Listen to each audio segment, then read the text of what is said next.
تعالی. اب آخری 3 حدیثیں جو ہیں 6, 7 اور 8 وہ دنیا میں شرابی کی سزا کیا ہے اگر اسلامی حکومت نافذ ہو، خلافت کا نظام ہو تو. چھٹی حدیث صحیح بخاری اور صحیح مسلم کی متفق علیہ حدیث ہے، اور یہ بیسیکلی حدیث موقوف ہے، یعنی سیدنا علی رضی اللہ تعالیٰ عنہ کا قول ہے. وہ کہتے ہیں کہ اگر کوئی شخص حدود کی سزا کے دوران مر جائے تو مجھے اس کا کوئی افسوس نہیں ہوگا. مثال کے طور پر کسی نے زنا کیا اور اس کو کوڑے لگائے گئے، قرآن پاک میں ہے کہ 100 کوڑے لگاؤ. اب کوڑوں کے دوران وہ مر گیا تو سیدنا علی کہتے ہیں مجھے اس کا کوئی غم نہیں ہوگا کہ اللہ کی حدود نافذ کرتے ہوئے وہ بندہ مر گیا. لیکن سوائے شراب کے، تو کہتے ہیں ہاں شراب کی حد لگائی جا رہی ہو اور کوئی مر جائے تو اس کی میں دیت بھی ادا کروں گا. اور وجہ بھی انہوں نے ساتھ بتا دی، اس لیے کہ نبی صلی اللہ علیہ وسلم نے شراب کی سزا کی کوئی حد مقرر نہیں فرمائی تھی. تو یہ 2 ٹرم سمجھ لیجئے. میں نے ڈیٹیل کے ساتھ تو مسئلہ نمبر 46 کے نام سے جو گفتگو ہے اسلامی سزاؤں کا فلسفہ اور چور کی سزا کے بارے میں، اس میں نے ڈیٹیل کے ساتھ 35 منٹ تقریباً گفتگو کی تھی، اہل سنت پاک.com پر رکھی ہوئی ہے، مسئلہ نمبر 46 کے نام سے.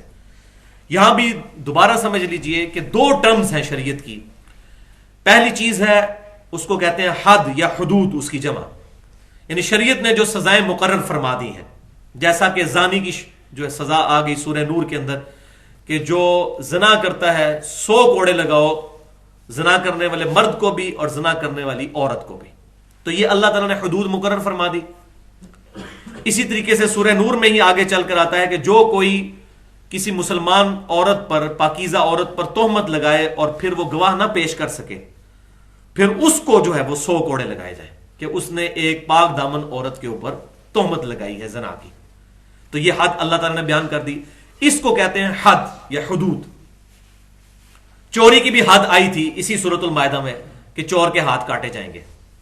اسی طریقے سے فساد فی الارض کرنے والے جو ہے محاربے کے تحت، اور اسی کانٹیکسٹ میں نے مرتد کی سزا کا مسئلہ بھی مسئلہ نمبر 45 کے نام سے اہل سنت پاک.com پہ اپلوڈ ہے، وہ بیان کیا تھا. وہ بھی حد اللہ تعالیٰ نے بیان فرما دی ہے. لیکن کچھ گناہ ایسے ہیں جن کی دنیا میں اللہ تعالیٰ نے سزائیں مقرر نہیں کی، بلکہ وہ تعزیر، یعنی وہ قاضی کی ثوابدید پر ہے.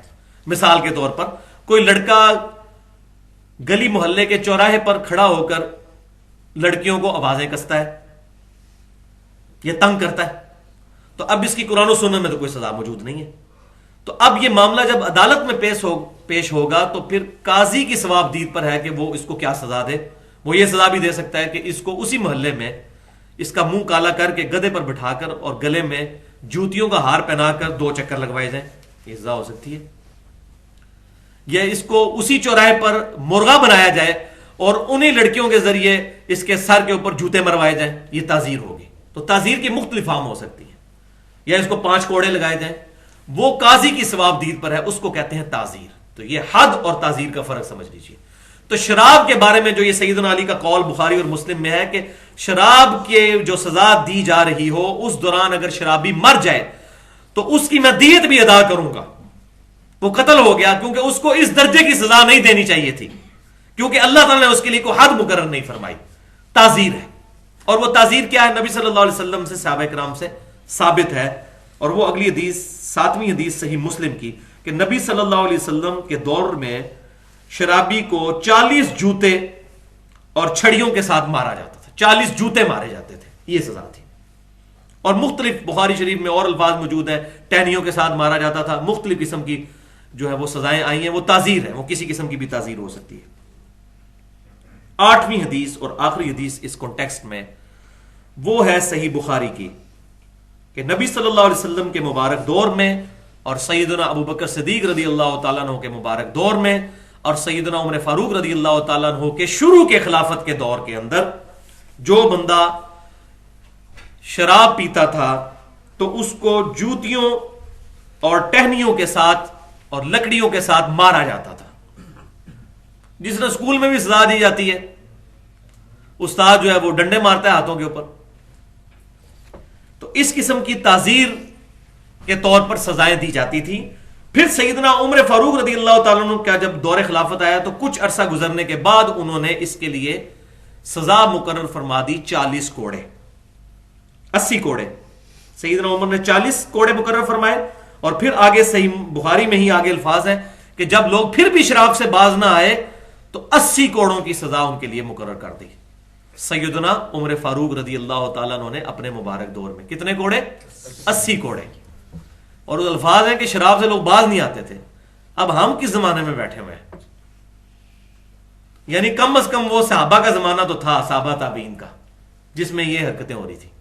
اور وجہ کیا تھی؟ فتنہ مال. بخاری اور مسلم کی متفق علیہ حدیث ہے، آپ نے اپنی وفات سے 1 مہینہ پہلے شہدائے احد کے اوپر نماز جنازہ دوبارہ پڑھی اور وہاں آپ نے ایک بڑا ڈیٹیل خطبہ دیا. اس میں یہ الفاظ بھی موجود تھے کہ مجھے اپنے بعد تم سے شرک کا خدشہ نہیں کہ تم سب کے سب ہی مشرک ہو جاؤ، لیکن مجھے یہ خطرہ ہے کہ تم دنیا کے مال میں پھنس جاؤ گے. اور دنیا کا جب خزانہ کھولے گے تو آپ دیکھیں اس وقت مسلمانوں کی کیا حالت ہوئی. جن لوگوں نے شروع میں حضور کے ساتھ قربانیاں دی ہوئی تھی ان کا تو تزکیہ نفس ہوا تھا، لیکن جو بعد کے لوگ تھے وہ پھر گناہوں سے اس درجے میں بچ نہ سکے اور ان پر وہ آفتیں آئیں. تو حضرت عمر کے دور میں جو یہ سزائیں دی جا رہی تھی، تابعین تو ہوں گے نا جی. اور بخاری اور مسلم میں حدیث ہے سب سے بہتر زمانہ میرا، پھر میرے صحابہ کا، پھر ان کا جو میرے صحابہ کو دیکھیں یعنی تابعین، پھر ان کا جو ان کو دیکھیں یعنی تبع تابعین. تو معاملہ بہت نازک ہے. والعیاذ باللہ تعالی. تو یہ سیدنا عمر فاروق رضی اللہ تعالیٰ عنہ نے پہلے 40 کوڑے مقرر فرمائے، اس کے بعد 80 کوڑے کر دیے. اور اس کی ڈیٹیل پھر ملتی ہے الموطا امام مالک کے اندر صحیح سند کے ساتھ، باقی کتابوں میں ملتی ہے کہ یہ 80 کوڑے کس بنیاد پر انہوں نے مقرر کیے تھے. تو سیدنا علی کے مشورے سے یہ طے پایا تھا. سیدنا علی سے ڈسکشن کی. سیدنا عمر نے اپنے دور میں چیف جسٹس کا عہدہ جو ہے وہ سیدنا علی کو دیا ہوا تھا، کیونکہ وہ قضاء میں بڑی مہارت رکھتے تھے اور نبی صلی اللہ علیہ وسلم سے ڈائریکٹ علم حاصل کرنے والے تھے. میں نے صحیح مسلم میں بھی آپ کو کئی دفعہ حدیث سنائی ہے، موضوع کے مسا والے چیپٹر میں انٹرنیشنل نمبر کے مطابق 639 نمبر حدیث کہ سیدہ عائشہ سے کسی نے آ کے پوچھا کہ بتائیے کہ جو بندہ موضوع پر مسا کرتا ہے تو اس کو کتنی مدت تک کے لیے مسا کرنے کی اجازت ہے. تو اما عائشہ رضی اللہ تعالیٰ عنہ نے کہا کہ یہ مسئلہ جا کر علی سے پوچھو، وہ نبی صلی اللہ علیہ وسلم کی صحبت میں اکثر سفر میں بھی آپ صلی اللہ علیہ وسلم کے ساتھ ہوا کرتے تھے. حالانکہ حضرت عائشہ بھی ہوتی تھی، لیکن ہمیشہ تو نہیں حضرت عائشہ ہوتی تھی، کیونکہ وہ تو آپ صلی اللہ علیہ وسلم قرآن اندازی کرتے تھے. صحیح بخاری میں موجود ہے قرآن اندازی کرنا جائز ہے، جیسے یہ کمیٹی کے لیے پرچیاں ڈالی جاتی ہیں، جس کی پرچی نکل آئے تو، لیکن برابر ہو تب. تو پھر وہ سیدنا علی کے پاس وہ تابعی حاضر ہوئے تو انہوں نے فرمایا کہ آپ صلی اللہ علیہ وسلم نے موضوع کے لیے جو مدت مقرر فرمائی وہ مقیم کے لیے 1 دن اور 1 رات یعنی 5 نمازوں تک کے لیے، اور مسافر کے لیے 3 دن اور 3 رات یعنی 15 نمازوں کے لیے. تو سیدنا علی کو چیف جسٹس کے عہدے پر فائز کر دیا تھا. اور یہ بھی جو قطر والوں نے فلم بنائی ہے عمر سیریز، اس میں بھی انہوں نے یہ سین دکھایا ہے کہ سیدنا عمر جو ہے سیدنا علی کے پاس جاتے ہیں اور کہتے ہیں کہ میرے لیے سارے معاملات چلانا مشکل ہے، تو میں چاہ رہا ہوں کہ چیف جسٹس کا عہدہ جو ہے آپ قبول کریں، کیونکہ آپ صحابہ میں سب سے بڑھ کر علم رکھنے والے ہیں. تو سیدنا عمر نے اپنے دور میں الموطا امام مالک میں اور باقی کتابوں میں موجود ہے، وہ بات 40 اور 80 کوڑوں سے چلی تھی. انہوں نے حضرت علی سے پوچھا کہ یہ لوگ تو شراب کی کثرت کر رہے ہیں، ان کے لیے ہم کوئی تعزیر پکی مقرر ایسی کیوں نہ کر دیں، تو آپ کا کیا مشورہ ہے؟ تو سیدنا علی نے کہا کہ ان کے لیے 80 کوڑوں کی تعداد مقرر کی جائے، اور میں یہ اجتہاد اس چیز سے کر رہا ہوں جو قرآن پاک میں آیت ہے کہ جو کسی پاک دامن عورت کے اوپر تہمت لگاتا ہے اور پھر گواہی نہ لا سکے تو اس کو 80 کوڑے لگائے جائیں گے سورہ نور میں. تو سیدنا علی نے کہا کہ اے امیر المومنین رضی اللہ تعالیٰ عنہ، جو بندہ شراب پی لیتا ہے وہ پھر اول فول بکنا شروع کر دیتا ہے اور ظاہر ہے گالی گلوچ کرتا ہے، اور کسی مسلمان پر ظاہر ہے گالی گلوچ کرنا اس پر تہمت لگانے کی مترادف ہے. آپ کسی کو ایسی بات کہتے ہیں جو اس کے اندر خرابی موجود نہیں. شرابی آدمی کو تو ہوش ہی نہیں ہوتی، اس کے تو جو دماغ میں آئے گا منہ میں وہ بکتا چلا جائے گا، تو وہ نہ چاہتے ہوئے بھی اس گناہ کا مرتکب ہو جائے گا شراب کی وجہ سے، یعنی تہمت مسلمانوں پہ لگانی شروع کر دے گا. تو انہوں نے اس کو اٹیچ کیا اس آیت کے ساتھ. انہوں نے کہا کہ اللہ تعالیٰ نے بھی تہمت والے کی سزا 80 کوڑے رکھی ہے. یہ ہے اجتہاد، ہم اس کو مانتے ہیں الحمدللہ. تو اجتہاد اسلام کا حصہ ہے.